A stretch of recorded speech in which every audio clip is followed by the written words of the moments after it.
Le mythe du moteur à eau, une invention révolutionnaire prétendument étouffée, fascine depuis des décennies. Imaginez un instant un carburant propre, gratuit et disponible en quantité illimitée, directement depuis votre robinet. Beaucoup pensent que cette technologie fonctionnelle est délibérément cachée par les puissants lobbies de l'industrie pétrolière. Pour déplacer une voiture, il faut une énergie considérable pour vaincre son inertie, les frottements et la gravité.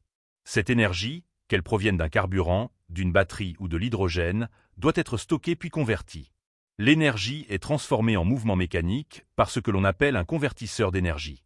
Il existe plusieurs types de convertisseurs, comme le moteur à combustion qui transforme l'énergie chimique d'un carburant. Le moteur électrique est un autre exemple, convertissant l'énergie électrique en force mécanique pour mouvoir le véhicule. On trouve aussi des convertisseurs thermiques, tels que le moteur Stirling ou les turbines à vapeur, qui utilisent la chaleur. Les éoliennes sont des convertisseurs d'énergie cinétique, transformant le mouvement du vent en énergie mécanique. Enfin, les moteurs à aimant permanent convertissent l'énergie magnétoélectrique en mouvement mécanique. Dans l'automobile, les ingénieurs ont principalement retenu le moteur à combustion interne et le moteur électrique. Ces systèmes ont été choisis pour leur compacité sous le capot et leur relative facilité de mise en œuvre. Un point crucial est que ces convertisseurs requièrent une source d'énergie externe extrêmement dense pour fonctionner. Une voiture électrique de taille moyenne consomme environ 15 kWh, soit l'équivalent de l'énergie de 20 chevaux travaillant une heure. Dans un moteur thermique classique, l'énergie est stockée dans les liaisons chimiques des molécules du carburant fossile.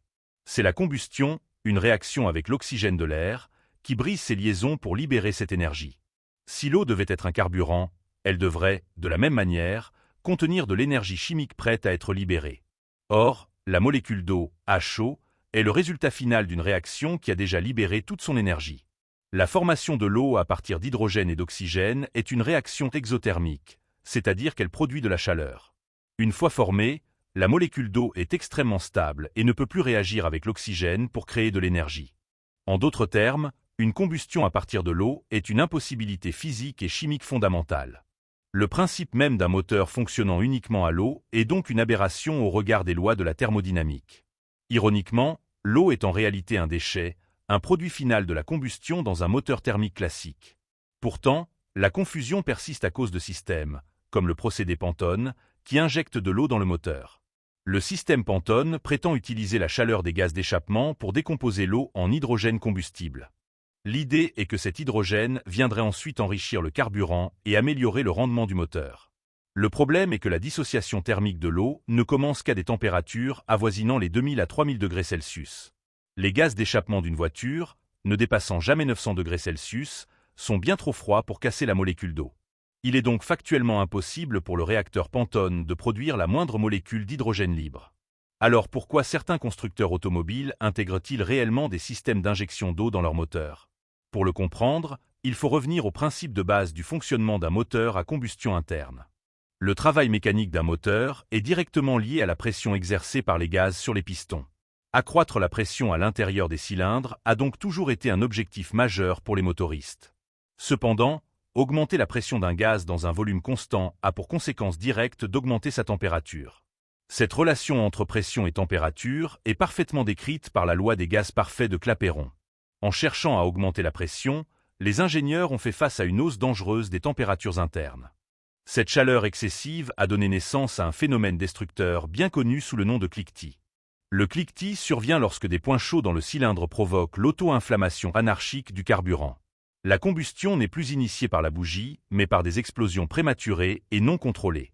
Ces détonations créent des ondes de choc violentes à l'intérieur de la chambre de combustion. Il en résulte une combustion incomplète, une chute drastique de la puissance et une hausse de la consommation. À long terme, ces chocs mécaniques peuvent fissurer les soupapes, percer les pistons et endommager la culasse. La solution trouvée par les ingénieurs pour contrer ce phénomène fut le refroidissement par injection d'eau. En injectant de fines gouttelettes d'eau dans le cylindre, on exploite un principe physique simple. L'eau, en passant de l'état liquide à l'état gazeux, absorbe une énorme quantité de chaleur pour se vaporiser. Cette énergie calorifique est directement prélevée au milieu ambiant, c'est-à-dire au gaz brûlant de la combustion. Le processus de vaporisation de l'eau abaisse donc significativement la température à l'intérieur du cylindre. Cela permet d'éviter la formation de points chauds et d'empêcher le déclenchement du dangereux cliquetis. En contrôlant la température, les ingénieurs peuvent alors augmenter la pression pour obtenir plus de puissance. Cette technique ne date pas d'hier, elle fut massivement utilisée sur les avions de chasse de la Seconde Guerre mondiale. Un mélange d'eau et de méthanol était injecté pour obtenir un surcroît de puissance lors des combats aériens. Plus récemment, le constructeur BMW a réintroduit cette technologie sur son modèle sportif, la M4 GTS. Dans ce cas, l'injection d'eau dans le collecteur d'admission permet de refroidir l'air et de densifier le mélange. Un air plus frais et plus dense permet une meilleure combustion et offre un gain de plusieurs chevaux au moteur. Il est donc essentiel de comprendre que dans tous ces cas, l'eau n'agit jamais en tant que carburant. L'eau est simplement un additif technique, un fluide caloporteur utilisé pour optimiser le rendement du moteur. Un moteur à injection d'eau reste un moteur à combustion classique qui brûle de l'essence ou du gazole. Le rêve d'un moteur fonctionnant exclusivement à l'eau se heurte aux lois indépassables de la physique.